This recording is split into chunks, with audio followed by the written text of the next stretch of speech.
Rain lashed against the coal mansion in Ikoyi, thunder cracking like a curse.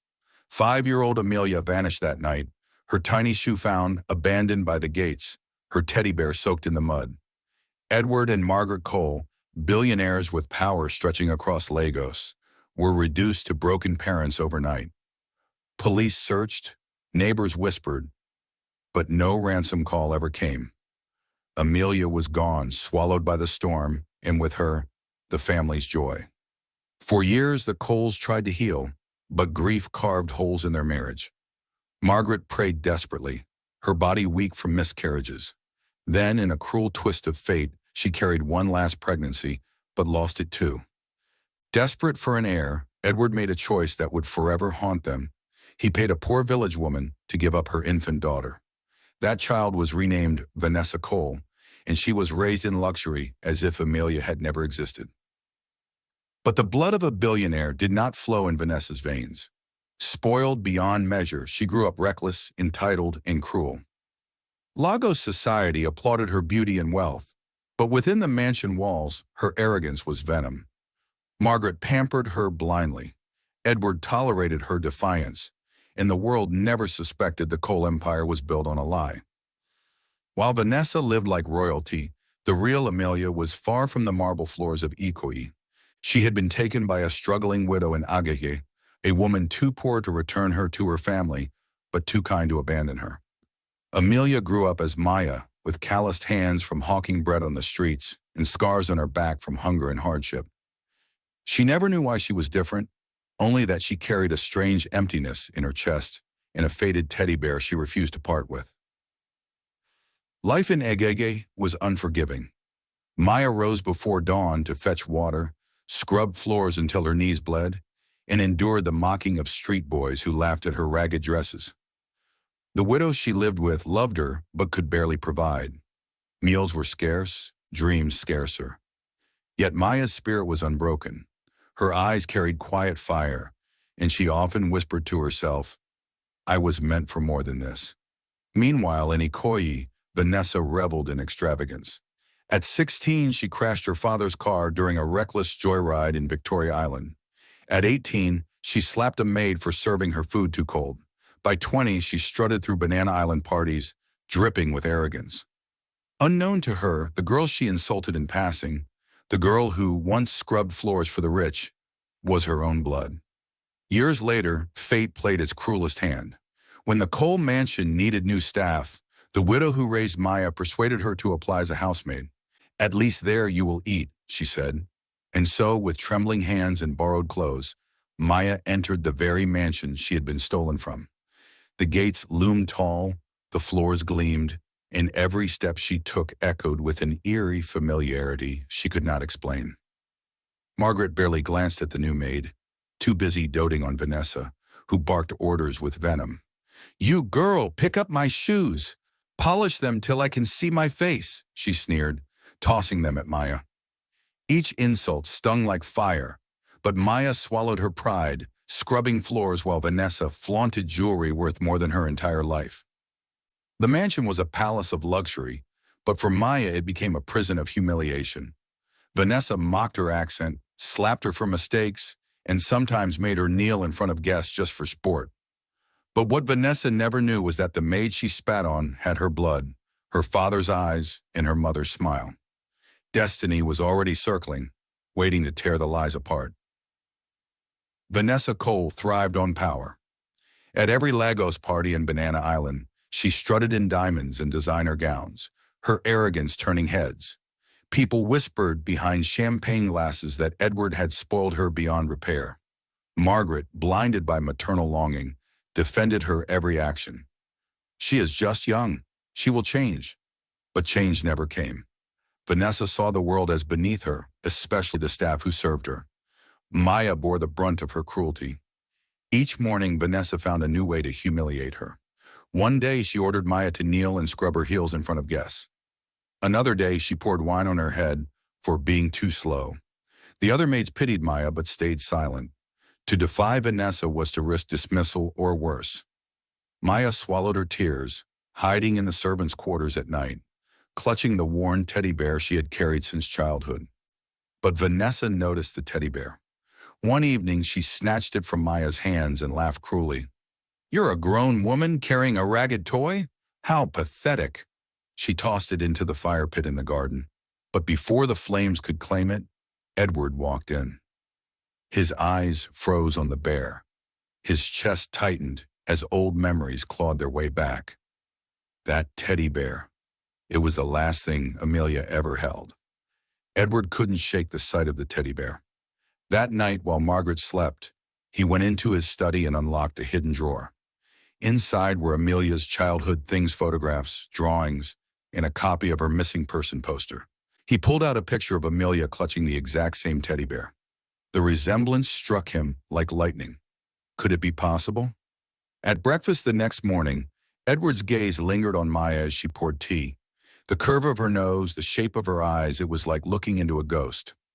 Margaret noticed his distraction, but brushed it off, focusing instead on fussing over Vanessa, who demanded a new car after scratching the old one. But Edward's mind raced. For the first time in years, a dangerous hope stirred in his chest.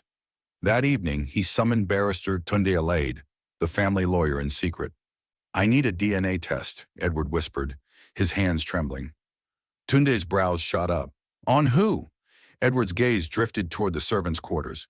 He said nothing, but the weight in his eyes told the lawyer everything. Unknown to Vanessa, her reign of cruelty was about to face a storm no arrogance could stop. The DNA test was carried out quietly.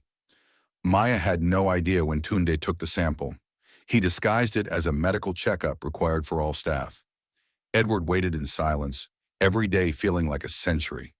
Vanessa, oblivious, continued her reckless living, insulting staff and humiliating Maya at every turn. Margaret doted on her still, never suspecting her beloved child was nothing more than a substitute for the one she lost. When the results came, Edward nearly collapsed. 99.9% match. Maya, the maid he had watched suffer in his house, was Amelia, his long-lost daughter. His hands shook as he gripped the paper, tears filling his eyes for the first time in decades.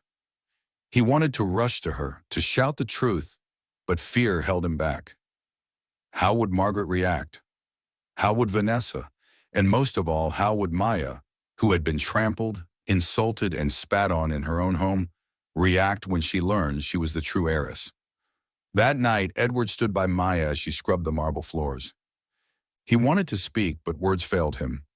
Maya looked up, sweat dripping from her brow, and for a moment their eyes met. He saw his daughter, his blood, his Amelia, and she saw nothing but a cold master. The truth burned on his tongue, but Edward knew this revelation would not only shake his mansion, it would shake all of Lagos. The tension in the Cole mansion was thick enough to choke on. Edward carried the truth in his chest like a bomb waiting to explode. Every time Vanessa insulted Maya, his blood boiled. But it was Maya's resilience, her quiet dignity, despite humiliation, that tore at him most. He had built skyscrapers, fought off corporate rivals, but he couldn't summon the courage to tell his own daughter who she truly was. One evening, during a dinner with political elites, Vanessa publicly humiliated Maya. In front of guests, she spilled wine on the floor and commanded, "Kneel and lick it clean if you call yourself a maid." Gasps filled the hall, but Vanessa laughed. Margaret scolded her gently, but Edward snapped, slamming his fist against the table so hard the glasses rattled. "Enough!" he roared, his eyes blazing. Silence fell over the room.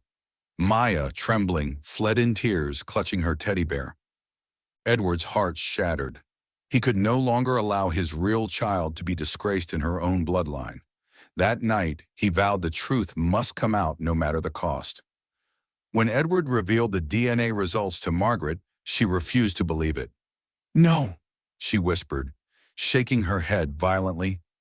"Vanessa is my daughter. I raised her.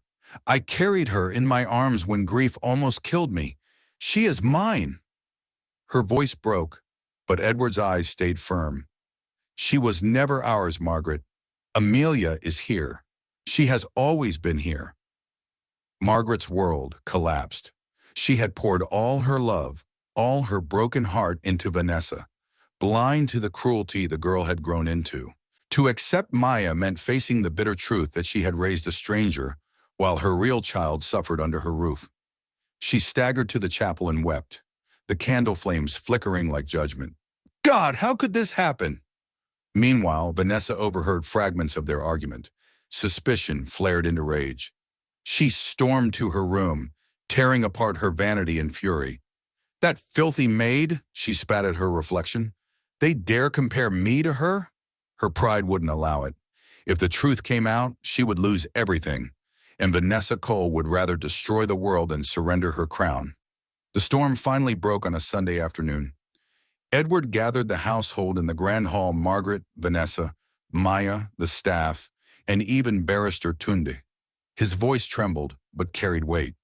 For 20 years we lived a lie. Today it ends. He held up the DNA report, his hands shaking.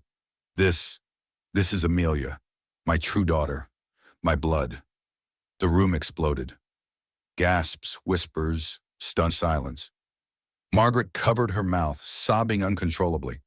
Maya stood frozen, the words slicing through her like lightning. Her, Amelia, the heiress of all this wealth? Meanwhile, Vanessa's face twisted with fury. She lunged forward, snatching the paper and tearing it into shreds. Lies, she screamed. I am the Cole daughter. Me! Maya's knees buckled, the weight of years of suffering crashing down on her. She remembered every insult, every slap, every humiliation under Vanessa's hand, and now the bitter truth. She had been tortured in her own home. Her voice cracked as she whispered, Why didn't you find me sooner? Edward fell to his knees before her, tears streaming. Forgive me, Amelia. Forgive me. The aftermath rocked Lagos society. Newspapers blared headlines. Cole Empire heir revealed maid was the true daughter all along. Some hailed it as justice, others as scandal. Politicians whispered, rivals plotted, but none could deny the truth. Maya Johnson was Amelia Cole, sole heir to billions.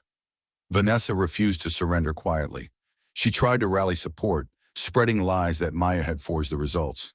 But Edward crushed her rebellion with icy resolve, cutting off her credit cards, dismissing her bodyguards, and announcing to the press, Vanessa was adopted. My heir is Amelia. Vanessa's screams echoed through the mansion that night, but her power had ended. For Maya, stepping into her inheritance was not triumph but transformation. She rebuilt the Cole Empire with compassion, creating scholarships, hospitals, and opportunities for the poor, honoring the life she had once lived. Margaret wept as she embraced her true daughter at last, and even Edward, broken by guilt, found peace in her forgiveness. But Maya never forgot. She often returned to Agege, visiting the widow who raised her, sitting at roadside stalls to eat roasted corn. She had lived as a servant in her palace and risen as queen in her destiny. And as she stood on the balcony of the Cole mansion one evening, the city lights of Lagos shimmering below, she whispered to herself, I was lost, but now I am found. What do you think about this story, the lost daughter who suffered as a maid, only to rise as the true heiress while the arrogant adopted child fell from grace? If this twist gripped you, share your thoughts in the comments. Did Maya deserve forgiveness for her parents' silence? Should Vanessa get a second chance or be cast out forever? And what would you have done if you were in Maya's shoes? Don't just watch, join the conversation. Like, share, subscribe, and tag someone who loves a good dramatic story.